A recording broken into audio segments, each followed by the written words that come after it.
Yo yo yo, new day, new day. I have sad news, horrible news in fact. So the other day I was practicing my knife juggling skills, and I don't know how to say this, but I cut a finger off. It was might be exaggerating a little bit. Might just be like a deep cut in my pointy finger. But in essence, I might as well have lost my finger here, because now I have it like stretched out. I cannot really use it. I can't hold my controller properly, and that's gonna be my excuse for 50 days now, which is why I cannot win this challenge. But essentially now I cannot either either use the map or do this. Well, I guess I just showed you that I can, but I'm using my middle finger instead of my index finger, and that really sucks. But another thing is just my grip on my controller is really insecure now, so I'm gonna use that as an excuse for everything I do now. It's really sad that this cut has been placed in the exact same place that my other cut I cut myself, also by knife juggling, practicing my knife juggling skills. I cut myself the exact same place, not even like near or like crossing over. No, the exact same place, probably the exact same like depth too. It's not like it hurts all too much, or did hurt, because my knives are incredibly sharp, as they should be in knife juggling. But it's the exact same place, which is kind of goofy. But I guess it is like the place to cut yourself while cutting food. I mean knife juggling. So yeah, how are we gonna I was about to say celebrate. How are we gonna deal with this? I guess we're not. We're just gonna raw dog it and learn how to play normally, with this. But another big challenge I have now, all of a sudden, is how do I play guitar with this setup here? I have essentially, it would be so much easier for me to just turn the camera on, but it's turned away from me right now. I can't really do that. I could use the setup to show my hand movement. There's like some streamers show their like controller movements and stuff, just to show the input and how they hold the controller and stuff like that. You could see how cursed my setup is. It's basically two what's it called? Is it just called fucking plasters? Two fucking superhero band-aids. Essentially, one over the scar itself that barely covers it, because the band-aids are pretty small and the cut is pretty huge. But I guess it's all we have. And then another one to hold a part of a chopstick in place so that I don't bend my finger, because it's right at the top of the I don't know, the kneecap of the finger. You know what I mean, right? So if I bend my finger, I am going to fucking die, right? That's kind of a big issue. But also this part of a chopstick has opened the door, has opened a secret door. I feel like a little kid discovering discovering some new area in a Mario game or something. Because I can now I am now forced to play basically only bar chords if I want to beat my homie at playing Gerudo Valley, which is it kind of sucks that it has to be Gerudo Valley, because there's a lot of finger play in there also. Like, what do I do there? I don't really know. I guess I'm supposed to actually practice a bit. But essentially, we have this 1v1 board, where I am losing terribly, by the way. But we have this 1v1 board. The next 1v1 we're gonna have, which I'm guessing we're gonna have soon because we're like practicing for it. We're actively practicing. Is gonna be playing Gerudo Valley on guitar. Like who can do it the best? And first of all, there are so many different ways to do it. And I guess I just discovered a new way, or I guess the way I'm kind of forced to do it now, unless I want to really fumble. So I guess the strum pattern is pretty much down already. It's not like the hardest thing in the world, it just takes time to practice. It's basically like, if you haven't heard Gerudo Valley, it's kind of like Spanish guitar, meant for Spanish guitar at least. Like what's it called, like flamingo strumming or some shit like that? Something along those lines, like really fucking fast. But like, it's not the hardest thing in the world. Oh fuck, god damn it, my finger just hurt really bad. I just strained. I don't know what I did. Anyhow, I guess I'm gonna practice that and see how that goes. I don't expect like the greatest performance of my life, but I just hope that my rival here has not practiced whatsoever. I desperately hope so. But I guess all my practice has also gone down the window, since I now gotta learn all the chords in bar chords, which I've been actively trying to avoid bar chords for this one, because the bar chords are kinda mean. And I don't know how, like, my abilities to stretch my, like, middle finger, because, like, the middle finger and index finger are kind of connected, you know? Yeah, of course they're connected, but, like, you know, some sort of, like, biologically more connected than the other fingers. Like, how does this affect my, my index finger stretching, or, you know, I don't know. Conclusion, I don't know. But I guess we are going to find out. Anyhow, I just rewatched, basically used all of today to rewatch Takopi's Original Sin, which is a short 6-episode anime about child suicide. Absolutely great topic, one of my favorite topics of all time. All joking aside, it is a fucking gut-wrenching series. Even though it's only 6 episodes, I love it.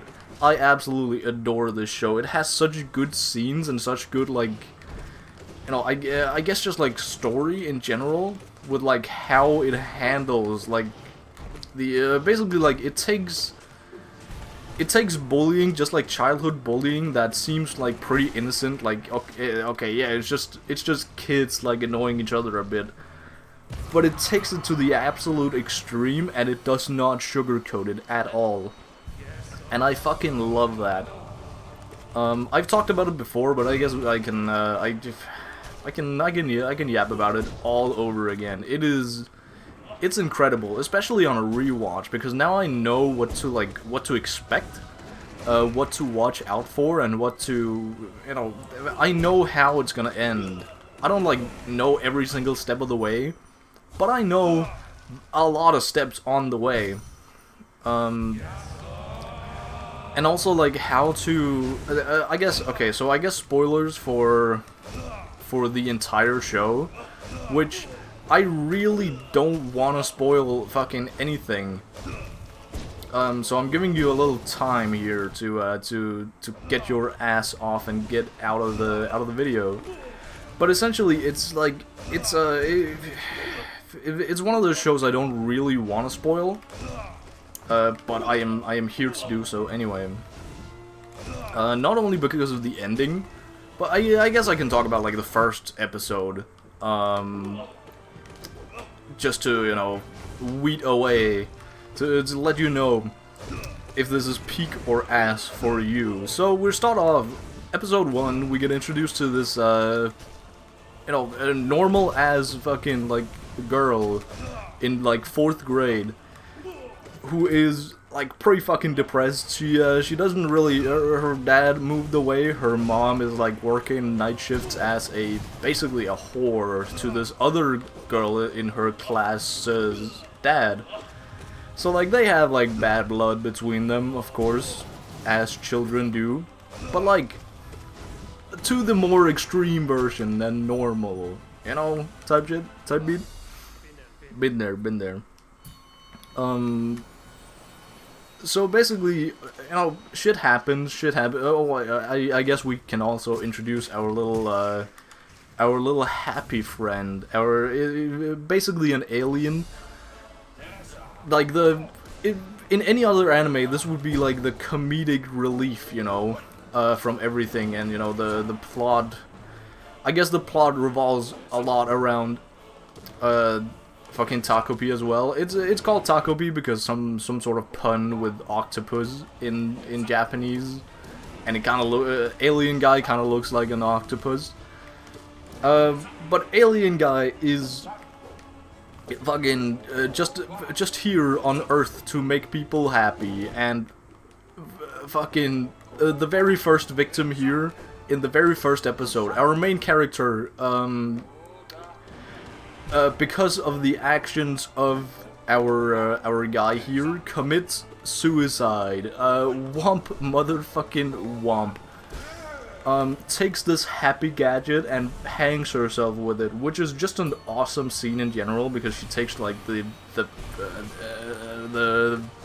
fucking Inspector Gadget of happiness and just does the exact opposite with it, which is really fucking cool.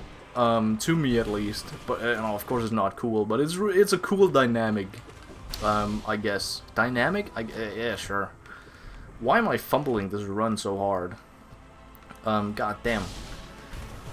Anyway, I guess that is spoilers for episode 1. Episode 2 is that they take this this bully she has, the her mom's client's daughter, who has her own set of problems because their household is in a fucking mess, right? And she is taking it out on, you know, whoever the fuck is, you know, unfortunate enough to catch the fire, and that happens to be Shizuka, the girl that killed herself. By the way, one of the happy gadgets is that it takes a picture, and then at any time, basically, they can go back to that picture and just kind of travel back in time and change things. Except that gadget is kind of destroyed in the action of killing this girl, and there is so much shit going on. I don't really know if I should like just go through everything. I guess I could pretty easily do that, but I also want to talk about like the things I didn't understand the first time around, because this is a rewatch, and I think I've talked about this show before.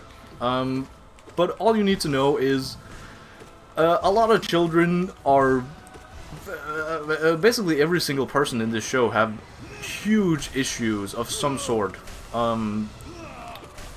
which is great for me, the viewer, of course, because that makes a show that much more interesting. And that's also kind of the end point of the show, is realizing, like, this happy alien guy realizes that not everybody, like, nobody is either pure good or pure evil, because chronologically, like, the timeline goes that happy alien guy comes to Earth and meets the girl that gets killed. Doesn't kill herself, but gets killed.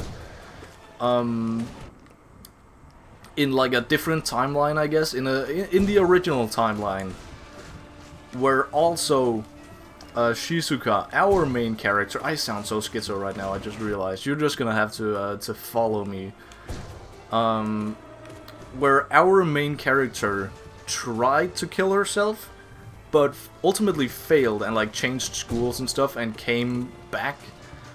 But that, because, you know, because of a whole third character that I haven't introduced yet, that fucks up like her life in the original timeline, and basically she both ends up killing her mom and killing herself. So that is just great. God, there's so much going on. I'm just trying to keep my head straight on like how to explain all of this, and I don't think I'm doing a good job. Just for the record, just go watch the show, please. But essentially, like the point the show is trying to make here, like whether it be in the original timeline or the flashback, because there's of course also a gadget that turns turns the entire world back. And essentially, the point the show is trying to make is that the existence, the interference of Takopi here is actively making everything so much worse. Because whether it be the original, like when they are a bit older and Shizuka, who tried to kill herself but failed, came back, and then fucks up the relationship those two people had, those two the other main characters had, and then basically ends up making it so that mom and daughter basically kill each other.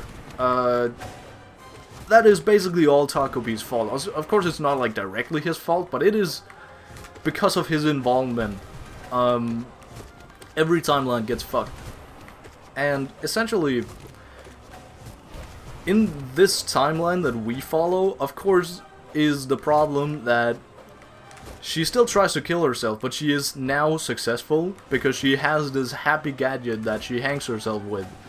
And now she is also dead, and, if Takopi tries to help her, not killing herself— ow, my fucking finger hurts— tries to avoid killing her, or making her kill herself, that makes, that ends in Takopi, the alien guy, basically killing the original girl, who, that makes a huge fucking problem for everybody. And also the gadget is destroyed here, and that makes everything, like, if there is no do-overs, basically.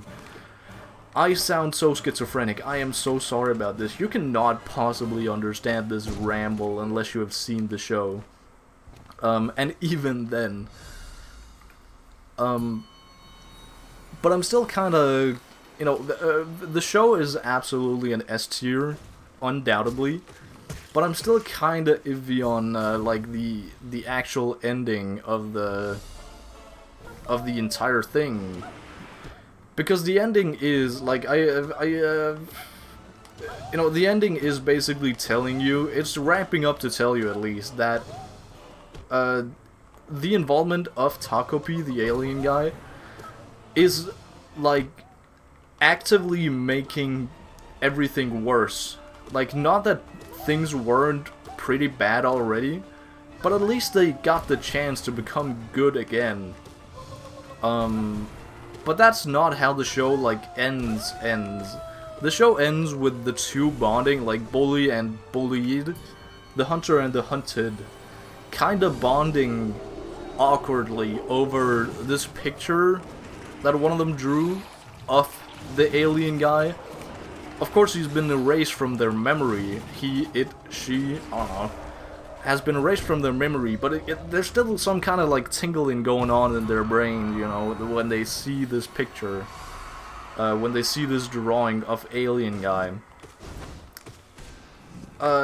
So ultimately, that is what saves, like, that is the one opportunity that makes, everything not go in the original timeline, really bad, like, killing main character's dog and main character then trying to kill herself.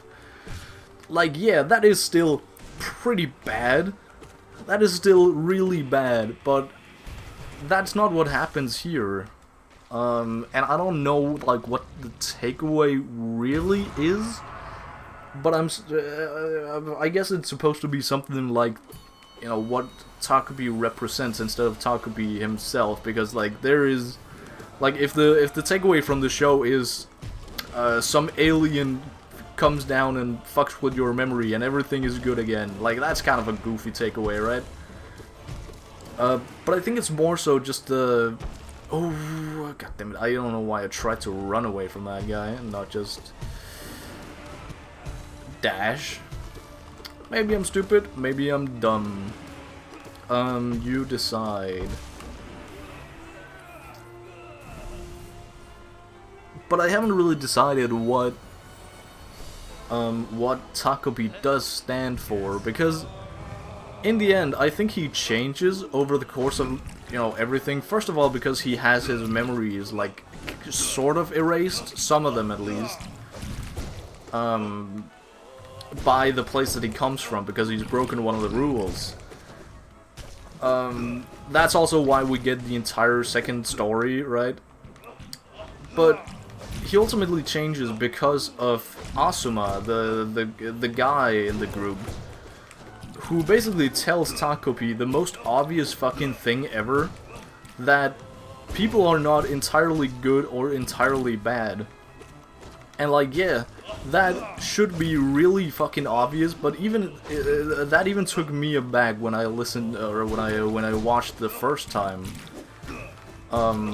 Because it's just it's such an obvious thing, but you don't really think about it like in every single situation you're in.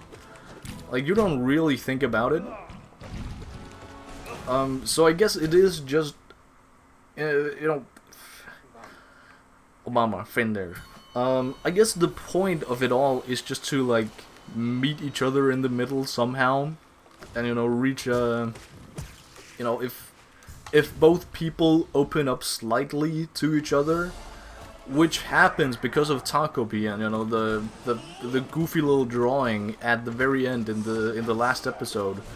Because of that was like the tiniest little crack the two needed to actually, you know, kinda open up to each other and at least not hate each other.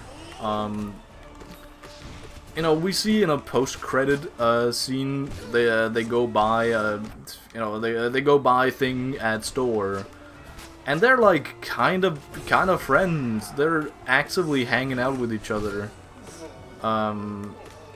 which is really cool to see, of course. But I don't know if it makes sense in terms of like what the story is trying to like tell me, I suppose. But I think is somehow like, I can't make sense of it in my mind, in my like logic mind, but it makes sense in my heart, you know? It's one of those situations, and it feels really weird.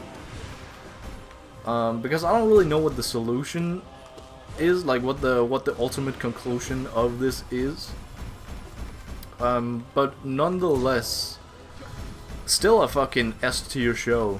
Still goated, still every episode deserves. I'm pretty sure every single episode has like at least a 9, over a 9 out of 10 rating.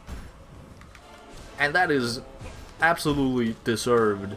Even though it's only 6 episodes, I fucking love it. I gotta be honest, I love every single moment of it. So absolutely no complaints here. Me no scratch moment.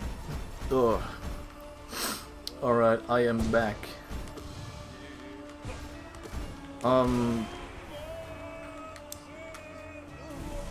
But yeah, I think I don't know, I might just be completely overthinking like the conclusion of this show. Maybe not. But you know, everything turns out, like the ultimate best timeline here is the one where, you know, Takopi basically has such little influence, like, but still influence nonetheless. Like, such a little thing makes such a big impact. You know, I think that's basically the ultimate, like, conclusion. God damn it, I thought I charged up. I fucked up here. I fucked up. I still have health to deal with. I still have, I can still deal with this guy. And if not, I can always blame my controller grip or lack thereof.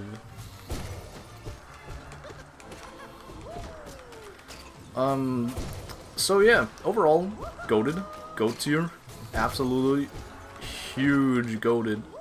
Another one that I think is really goated that I can't really talk about yet is the summer Hikaru died.